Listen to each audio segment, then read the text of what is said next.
Tyre फुटल्यानं मालवाहू वाहनाचा भीषण अपघात, सुदैवानं कोणतीही जीवितहानी नाही।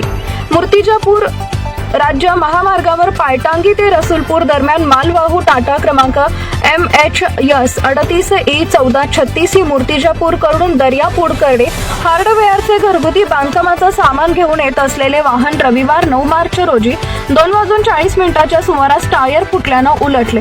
सुदैवाने या अपघातात चालक बचावला। सदर मालवाहू गाडीमध्ये क्षमतेपेक्षा जास्त ओव्हरलोड माल भरलेला होता।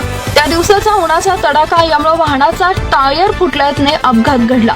सदर अपघात रस्त्याच्या मधोमध अचानक घडल्यानं त्यांच्या मागून येणारी राज्य परिवहन महामंडळाची बस यांनी ब्रेक लावल्यानं मोठा अनर्थ टळला। तसेच वाहनातील हार्डवेअरचं सर्व सामान रस्त्यावर पसरलं होतं।